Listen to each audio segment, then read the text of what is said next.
Muy bien, ahorita comienza la parte más interesante, que es la fisiopatología. Para hablar de la fisiopatología hay que recordar ciertos aspectos básicos que ya habíamos mencionado. Recordemos que el virus, esta es una persona y esta es otra persona. Cada vez dibujo mejor. El virus se libera por medio de las gotitas de flush. Las gotitas de flush las libera al estornudar o al toser. Y recuerden que tiene un alcance de 2 metros. El virus es un virus pesado, por lo que no puede quedar en el aire. Por lo tanto, si el paciente estornuda y yo estoy a 2 metros de distancia de él, no me va a llegar, porque es un virus pesado y se cae. Pero ¿qué pasa? Al momento de caerse puede llegar a tocar madera, puede llegar a tocar ropa, o puede llegar a tocar la banda de Naruto de alguien. Si cae el virus en estos objetos y yo meto la mano, 2, 4, 5, bueno, la mano, lo toco y después me hago contacto, yo me enfermo, yo me infecto. Aunque él no me haya estornudado, si yo toco el virus y me lo pongo en contacto, yo me voy a infectar. ¿Cuáles son las áreas que soy peligroso que me toco después de haber agarrado el virus? La boca, la nariz y los ojos.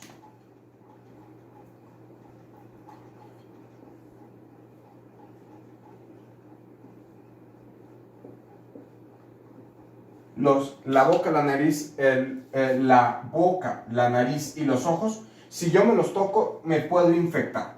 Pero ahora, ¿qué pasa? Ya me infecté. ¿Qué sigue? Ya llegó el virus. Recordemos que el virus, el ARN, la proteína S, que es la proteína Spike. El virus llega y se tiene que unir a su receptor. ¿Cuál era su receptor? El ECA2. Aquí yo voy a tener mis células y mis células van a tener mi receptor, que es el ECA2.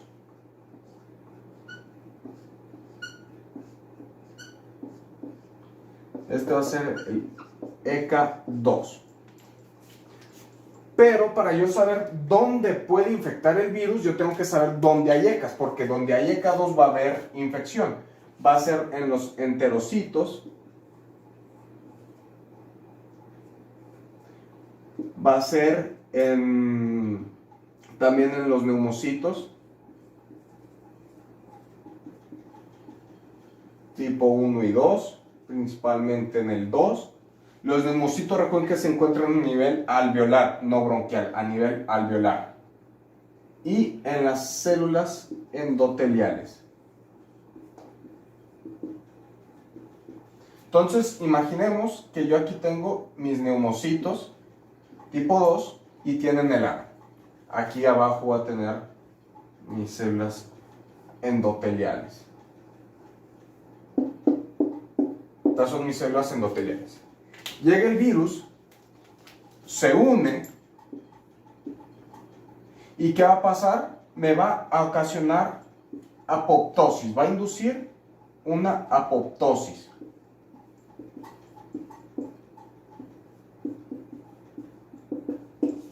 Esta apoptosis me genera un proceso inflamatorio. El proceso inflamatorio se va a ver, va a causarse por la liberación de citocinas, como cuál, interleucina 1, 6, 12, factor de necrosis tumoral alfa. Estas van a actuar en el cerebro. A nivel de donde, del núcleo supraóptico del hipotálamo, porque ahí se encuentra el centro de termorregulación. Y esto me aumenta la temperatura.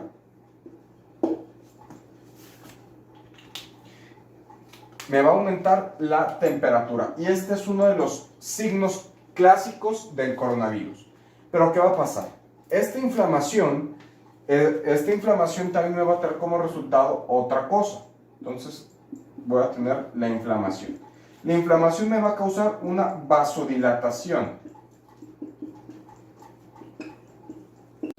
Problemas técnicos, se me cayó el celular.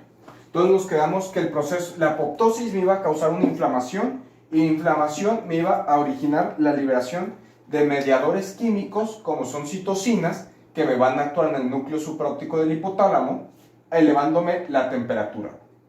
Después, la inflamación también me va a causar una vasodilatación. Esta vasodilatación que me va a causar un exudado.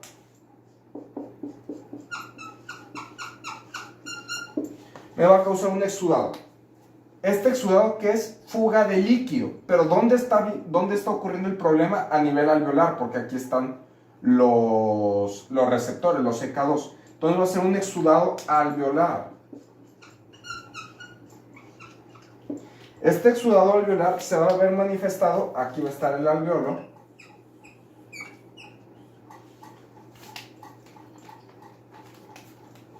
Y va a haber una acumulación de líquido, va a ser exudado. Este exudado, ¿qué es lo que va a tener una función de barrera? Va a actuar como barrera. Entonces, al momento que llegue el oxígeno y quiere hacer el intercambio gaseoso, unicapilar, al momento que quiere hacer el intercambio gaseoso, no va a permitir porque está el exudado. Entonces, si no hay intercambio gaseoso, esto que me va a causar una disnea.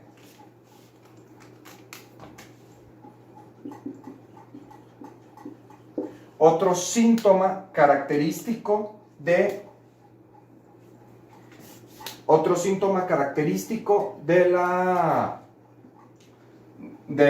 COVID-19.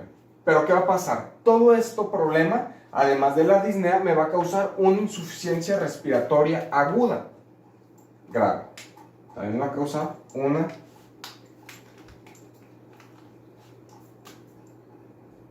insuficiencia respiratoria aguda, grave. ¿De tipo qué? Hipoxémica. ¿Por qué? Porque no hay oxígeno.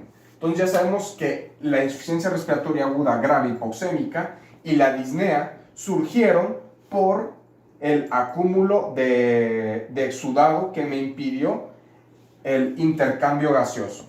Otra cosa que va a salir, el exudado es un material externo. Normalmente no tiene por qué haber líquido en los alveolos. Entonces, ¿qué pasa? El cuerpo lo detecta. ¿Y esto cómo lo va a tratar de sacar? Con una tos.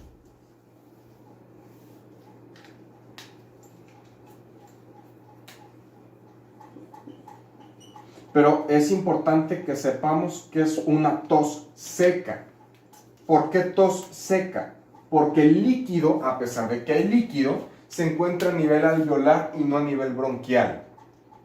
¿Por qué? Porque a nivel alveolar es donde existen los receptores, a nivel bronquial no. Esto ya nos explica tres síntomas clásicos la clínica clásica del COVID: la temperatura, la disnea y la tos seca. Ahora vamos a ver un proceso vicioso, la apoptosis. Cuando se está destruyendo una célula, ¿qué va a pasar? Trata de resurgir una nueva.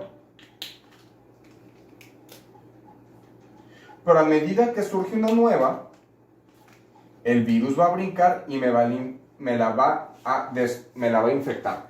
Entonces va a haber un proceso en el que va a haber remodelación, destrucción, remodelación, destrucción.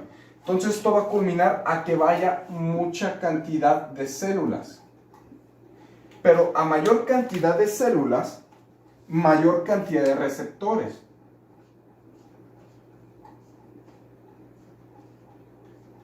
Y a mayor cantidad de receptores, mayor probabilidad hay que el virus llegue e infecte. Entonces, este es un proceso vicioso que va a causar problemas. Pues recordamos que también las células endoteliales tienen receptores.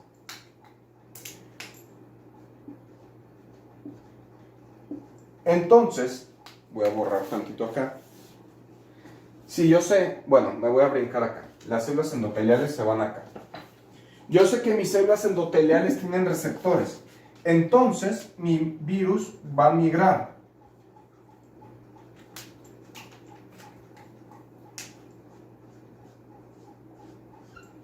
Entonces, mi virus migra de las células endoteliales a la circulación sistémica. El virus llega, se une y migra a la circulación sistémica. En la circulación sistémica me va a causar una viremia. La viremia se va a ver, y esto es lo que me va a causar la disfunción orgánica múltiple. Porque puede llegar al cerebro y me puede causar encefalitis,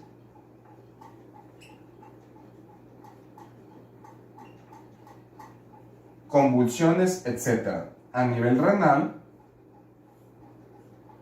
me puede causar una insuficiencia renal aguda, una proteinuria.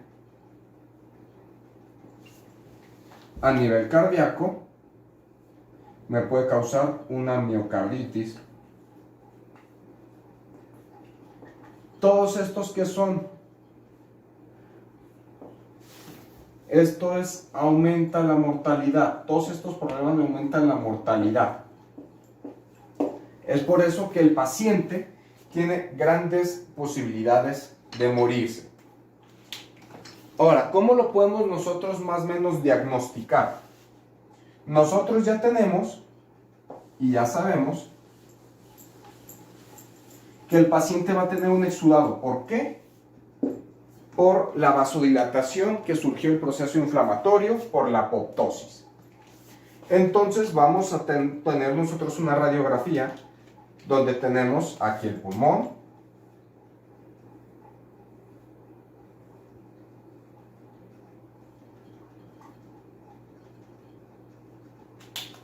entonces el proceso inflamatorio nos va a causar una imagen en vidrio despulido, en vidrio esmerilado. Pero también cuando es grave me puede causar un exudado en alas de mariposa,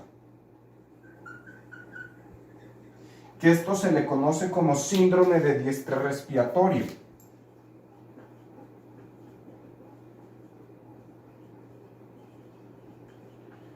Cuando me causa esto, yo ya sé que el paciente ya está en un problema más grave. Recuerden que yo les había mencionado de diferentes fármacos, como eran los IECAS, los ARA2, que se asociaban a un aumento de la cantidad de ECA2. Esto facilitaba la entrada al virus. Pero ¿qué pasa? ¿Qué pasa con los pacientes que anteriormente de tener el virus ya tomaban estos medicamentos? Porque estos medicamentos se utilizan de manera, normalmente, los pacientes que tienen enfermedades crónico-degenerativas, como hipertensión arterial. Entonces, si nosotros les quitamos estos medicamentos, por miedo a que el virus replique más, el paciente se va a descompensar, por lo que las sociedades internacionales recomiendan que si el paciente ya tomaba este medicamento para control de alguna enfermedad que él ya tenía antes, no suspenda el fármaco. ¿Por qué? Porque lo que yo mencioné de los receptores que aumenta la probabilidad de la infección es pura hipótesis. Por lo tanto, no está comprobado y se sugiere que el paciente continúe con el tratamiento. Ahora, muy bien. Vamos a hablar de dos hipótesis sobre el ECA2. Una hipótesis en la que el receptor ECA2 es un correceptor. El receptor ECA2 facilita a que el COVID con su proteína S infecte. Entonces aquí básicamente es proteína S más ECA2 es igual a infección. Eso ya lo había expuesto. Pero este paso de protector de COVID-19 es un poco más raro, espero no confundirlos. Se cree que los pacientes que tienen, aquí está la célula, tienen los receptores EK2, protegen al paciente del virus. Pero ¿cómo lo hacen? Una vez el virus llega, tenemos la proteína S, y a mayor cantidad de EK2 dificulta que el virus entre. Pero el virus va a entrar de una manera u otra. El virus logra ingresar. Entonces, una vez dentro de la célula el COVID-19, ¿qué es lo que hace? Va a meter los receptores. Entonces, si mete los receptores, disminuye la protección del virus, de la célula contra el virus. Y es por eso que el paciente, aquí ya metió el virus, que el paciente con EK2 disminuidos se ve afectado. ¿Por qué? Porque el COVID mete los receptores y a menos receptores, menos protección. Ahora vamos a hablar de otro dato muy importante que se ha asociado y se ha visto que cierta cantidad de pacientes lo presentan, que es la anosmia.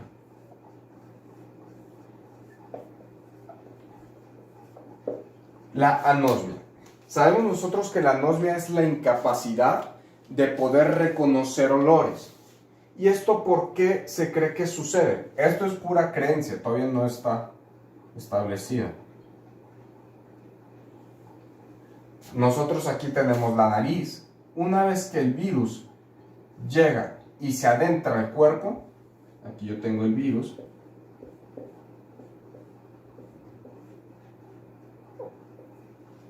va a llegar al plexo olfatorio. Llega al plexo olfatorio.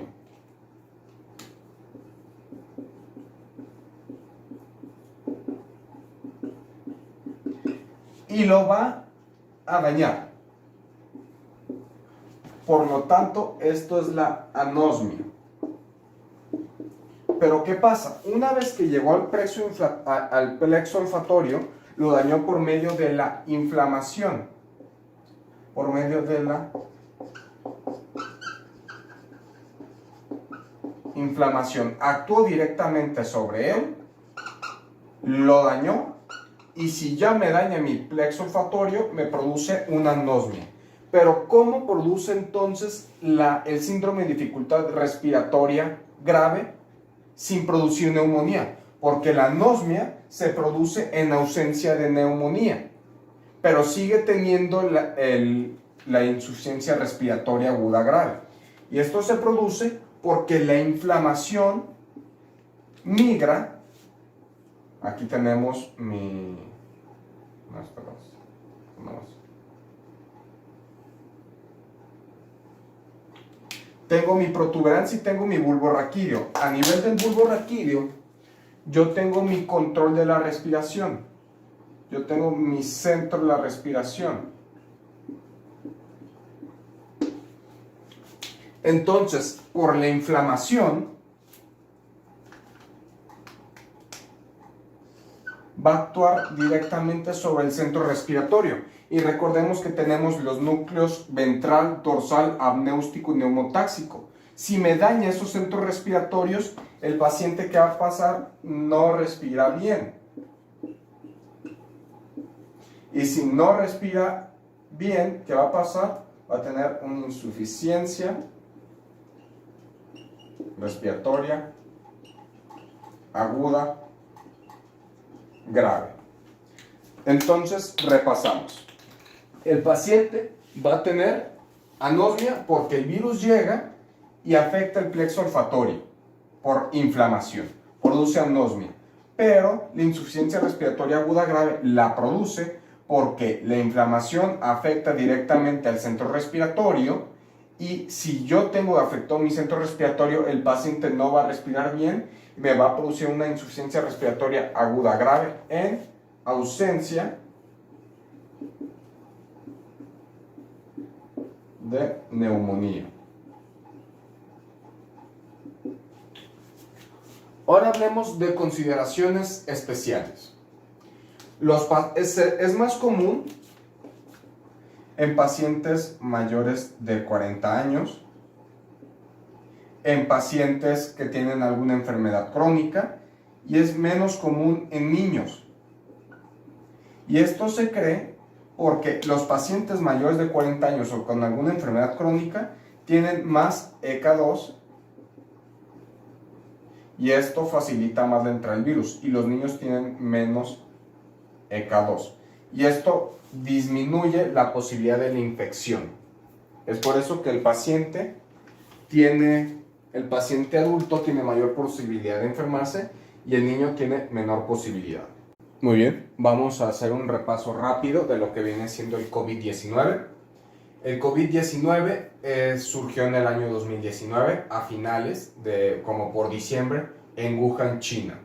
Es una zoonosis donde el principal animal implicado o asociado es el murciélago. Se transmite por gotas de flush. Las gotas de flush, al ser pesado el virus, no llegan más de 2 metros. No obstante, el virus puede quedar en una superficie, yo toco la superficie y luego me hago contacto en la cara y me puede infectar. Este es el virus que es ARN y tiene la proteína más importante que es la proteína S, la proteína Spike. Aunque también tengo otras proteínas como la proteína M y la proteína E. La proteína S se une con el receptor del ECA2. Esta es la postulación más aceptada.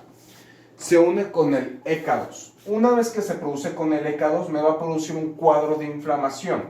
Este cuadro de inflamación me va a afectar las zonas exclusivamente que tengan receptores ECA2, como viene siendo los neumocitos tipo 1, tipo 2 a nivel alveolar, en mis enterocitos y en las células endoteliales.